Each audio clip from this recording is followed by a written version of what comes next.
अध्याय 25 श्री शिव के द्वारा गोलोक धाम में श्री विष्णु का गोपेश के पद पर अभिषेक तथा उनके प्रति प्रणाम का प्रसंग सुनाकर श्री राम का सती के मन का संदेह दूर करना, सती का शिव के द्वारा मानसिक त्याग।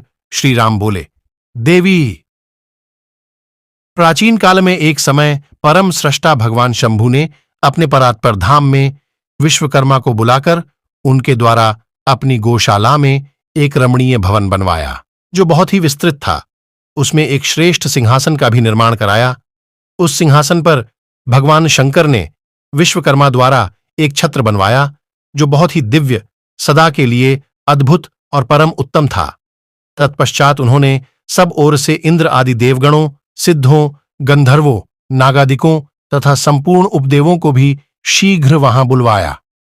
समस्त वेदों और आगमों को, पुत्रों सहित ब्रह्मा जी को, मुनियों को तथा अप्सराओं सहित समस्त देवियों को, जो नाना प्रकार की वस्तुओं से संपन्न थीं, आमंत्रित किया। इनके सिवा देवताओं, अर्षियों, सिद्धों और नागों की 16-16 कन्याओं को भी बुलवाया, जिनके हाथों में मांगलिक वस्तुएं थीं। मुने वीणा, मृदंग आदि नाना प्रकार के वाद्यों को बजवाकर सुंदर गीतों द्वारा महान उत्सव रचाया। संपूर्ण औषधियों के साथ राज्याभिषेक के योग्य द्रव्य एकत्र किए गए। प्रत्यक्ष तीर्थों के जलों से भरे हुए 5 कलश भी मंगवाए गए। इनके सिवा और भी बहुत सी दिव्य सामग्रियों को भगवान शंकर ने अपने पार्षदों द्वारा मंगवाया और वहां उच्च स्वर से वेद मंत्रों का घोष करवाया। भगवान विष्णु को पूर्ण भक्ति से महेश्वर देव सदा प्रसन्न रहते थे, इसलिए उन्होंने प्रीतियुक्त हृदय से श्रीहरि को वैकुंठ से बुलवाया और शुभ मुहूर्त में श्रीहरि को उस श्रेष्ठ सिंहासन पर बिठाकर महादेव जी ने स्वयं ही प्रेम पूर्वक उन्हें सब प्रकार के आभूषणों से विभूषित किया। उनके मस्तक पर मनोहर मुकुट बांधा गया और उनसे मंगल कौतुक कराए गए। यह सब से बाद महेश्वर ने स्वयं ब्रह्मांड मंडप में श्रीहरि का अभिषेक किया और उन्हें अपना वह सारा ऐश्वर्य प्रदान किया जो दूसरों के पास नहीं था। तदनंतर स्वतंत्र ईश्वर भक्तवत्सल शंभु ने श्रीहरि का स्तवन किया और अपनी पराधीनता, भक्त परवशता को सर्वत्र प्रसिद्ध करते हुए वे लोककर्ता ब्रह्मा से इस प्रकार बोले। महेश्वर ने कहा, लोकेश, आज से मेरी आज्ञा के ये विष्णु हरि स्वयं मेरे वंदनीय हो गए। इस बात को सभी सुन रहे हैं। तात, तुम संपूर्ण देवता आदि के साथ इन श्रीहरि को प्रणाम करो और ये वेद मेरी आज्ञा से मेरी ही तरह इन श्रीहरि का वर्णन करें। श्री रामचंद्र जी कहते हैं, देवी, भगवान विष्णु को शिव भक्ति देखकर प्रसन्न चित्त हुए वरदायक भक्तवत्सल रुद्रदेव ने उपर्युक्त बात कहकर स्वयं ही श्री गरुड़ध्वज को प्रणाम किया। तदनंतर ब्रह्मा आदि देवताओं, मुनियों और सिद्ध आदि ने भी उस समय श्रीहरि की वंदना की। इसके बाद अत्यंत प्रसन्न हुए भक्तवत्सल महेश्वर ने देवताओं के समक्ष श्रीहरि को बड़े बड़े वर प्रदान किए। महेश बोले, हरे, तुम मेरी आज्ञा से संपूर्ण लोकों के कर्ता, पालक और संहारक हो। धर्म, अर्थ और काम के दाता तथा दुर्नीति अथवा करने वाले दुष्टों को दंड देने वाले हो। महान बल पराक्रम से संपन्न जगत पूज्य जगदीश्वर बने रहो। सम्रांगण में तुम कहीं भी जीते नहीं जा सकोगे। मुझसे भी तुम कभी पराजित नहीं होओगे। तुम मुझसे मेरी दी हुई 3 प्रकार की शक्तियां ग्रहण करो। एक तो इच्छा आदि की सिद्धि, दूसरी नाना प्रकार की लीलाओं को प्रकट करने की शक्ति और तीसरी तीनों लोकों में नित्यता। हरे, जो तुमसे द्वेष करने वाले हैं वे निश्चय ही मेरे द्वारा प्रयत्नपूर्वक दंडनीय होंगे। विष्णु, मैं तुम्हारे भक्तों को उत्तम मोक्ष प्रदान करूंगा। तुम इस माया को भी ग्रहण करो, जिसका निवारण करना देवता आदि के लिए भी कठिन है तथा जिससे मोहित होने पर यह विश्व जड़ रूप हो जाएगा। हरे, तुम मेरी बाईं भुजा हो और विधाता दाहिनी भुजा है। तुम इन के भी उत्पादक और पालक होओगे। मेरा हृदय रूप जो रुद्र है वही मैं हूं, इसमें संशय नहीं है। वह रुद्र तुम्हारा और ब्रह्मा आदि देवताओं का भी निश्चय ही पूज्य है। तुम यहां रहकर विशेष रूप से संपूर्ण जगत का पालन करो। नाना प्रकार की लीलाएं करने वाले विभिन्न अवतारों द्वारा सदा सबकी रक्षा करते रहो। मेरे चिन्मय धाम में तुम्हारा जो यह परम वैभवशाली और उज्ज्वल स्थान है वह गोलोक नाम से विख्यात होगा। हरे, भूतल पर जो तुम्हारे अवतार होंगे वे सबके रक्षक और मेरे भक्त होंगे। मैं उनका अवश्य दर्शन करूंगा। वे मेरे वर से सदा प्रसन्न रहेंगे। श्री रामचंद्र जी कहते हैं, देवी, इस प्रकार श्री हरि को अपना अखंड ऐश्वर्य सौंपकर उमा वल्लभ भगवान हर स्वयं कैलाश पर्वत पर रहते हुए अपने पार्षदों के साथ स्वच्छंद क्रीड़ा करते हैं। तभी से भगवान लक्ष्मीपति वहां गोपवेश धारण करके आए और गोप गोपी तथा गौओं के अधिपति होकर बड़ी प्रसन्नता के साथ रहने लगे। वे श्री विष्णु प्रसन्न चित्त हो समस्त जगत की रक्षा करने लगे। वे शिव की आज्ञा से नाना प्रकार के अवतार ग्रहण करके जगत का पालन करते हैं। इस समय वे ही श्री हरि भगवान शंकर की आज्ञा से 4 भाइयों के अवतीर्ण हुए हैं। उन 4 भाइयों में सबसे बड़ा मैं राम हूं, दूसरे भरत हैं, तीसरे लक्ष्मण हैं और चौथे भाई शत्रुघ्न हैं। देवी, मैं पिता की आज्ञा से सीता और लक्ष्मण के साथ वन में आया था। यहां किसी निशाचर ने मेरी पत्नी सीता को हर लिया है और मैं विरही होकर भाई के साथ इस वन में अपनी प्रिया का अन्वेषण करता हूं। जब आपका दर्शन प्राप्त हो गया तब मेरा कुशल मंगल ही होगा।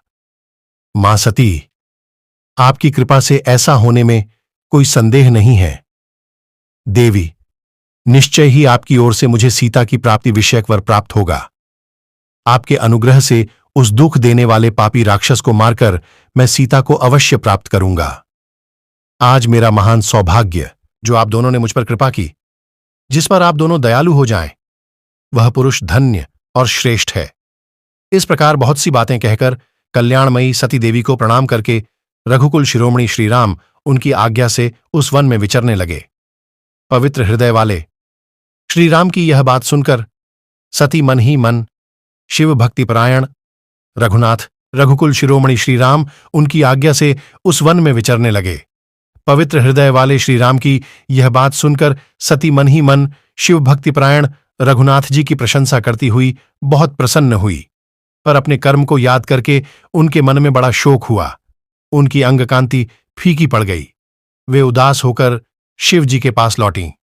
मार्ग में जाती हुई देवी सती बारंबार चिंता करने लगीं कि मैंने भगवान शिव की बात नहीं मानी और श्रीराम के प्रति कुत्सित बुद्धि कर ली।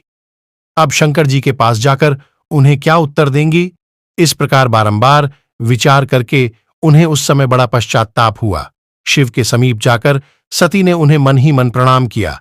उनके मुख पर विषाद छा रहा था। वे शोक से व्याकुल और निस्तेज हो गई थीं। सती को दुखी देख भगवान हर ने उनका कुशल समाचार पूछा और प्रेम पूर्वक कहा, तुमने किस प्रकार परीक्षा ली? उनकी यह बात सुनकर सती मस्तक झुकाए उनके पास खड़ी हो गईं। उनका मन शोक और विषाद में डूबा हुआ था। भगवान महेश्वर ने ध्यान लगाकर सती का सारा चरित्र जान लिया और उन्हें मन से त्याग दिया। वेद धर्म का प्रतिपालन करने वाले परमेश्वर शिव ने अपनी पहले की हुई प्रतिज्ञा को नष्ट नहीं होने दिया। सती का मन से त्याग करके वे अपने निवासभूत कैलाश पर्वत पर चले गए। मार्ग में महेश्वर और सती को सुनाते हुए आकाशवाणी बोली, परमेश्वर, तुम धन्य हो और तुम्हारी यह प्रतिज्ञा भी धन्य है।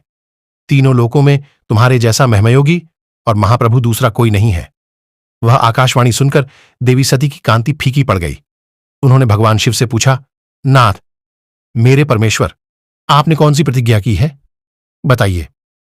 सती के इस प्रकार पूछने पर भी उनका हित चाहने वाले प्रभु ने पहले अपने विवाह के विषय में भगवान विष्णु के सामने जो प्रतिज्ञा की थी उसे नहीं बताया। मुने, उस समय सती ने अपने प्राणवल्लभ पति भगवान शिव का ध्यान करके उस समस्त कारण को जान लिया जिससे उनके प्रियतम ने उन्हें त्याग दिया था। शंभु ने मेरा त्याग कर दिया, इस बात को जानकर दक्षकन्या सती शीघ्र ही अत्यंत शोक में डूब गई और बारंबार सिसकने लगीं। सती के मनोभाव को जानकर शिव ने उनके लिए जो प्रतिज्ञा की थी उसे गुप्त ही रखा और वे दूसरी बहुत सी कथाएं कहने लगे।